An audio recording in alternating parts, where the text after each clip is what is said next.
look back at Fama's original study, right, in 91 and 92, and I mean, to this day, Fama still is the greatest global evangelist for efficient markets, right? Him and sort of Malkiel, maybe, are so that approach, the approach of adding new risk factors to a pricing model, was motivated by a desire to preserve the market efficiency precondition, right? So I think that as you talk about value, I think so.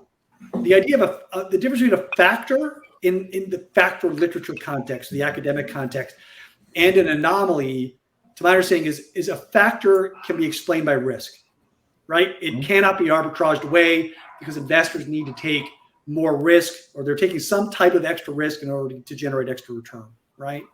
An anomaly is something that cannot be explained by risk, right? Or existing models. So yeah, sure. But it's an inefficiency, right? If it is a risk-based thing, we can't quite determine what risk is being priced, right? So I think your economic margin approach, it sounds to me like it leans more into the anomaly end of the continuum, right? You were sort of saying most investors are wrong. The market is not efficient, and we are able to deconstruct the value accretion process in a way that others can't, and generate alpha through better analysis.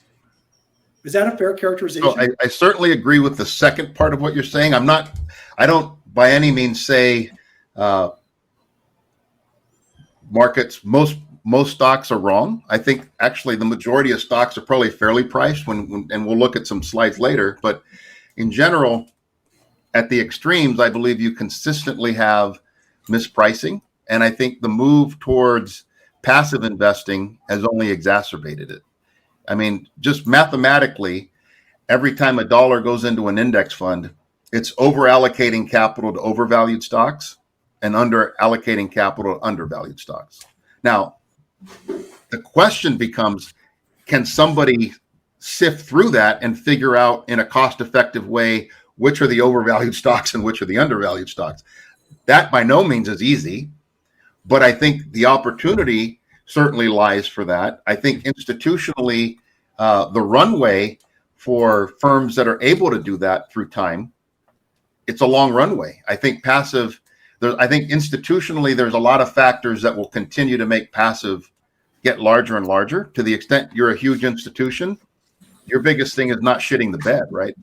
You just don't want to lose what you have. You're not as concerned about generating alpha. You don't go to the largest institutions in general and buy an alpha product. You're going there because I'm going to get vanilla every time, and that's perfectly acceptable for a lot. No one gets fired hiring IBM. No one gets fired hiring Invesco or EQR.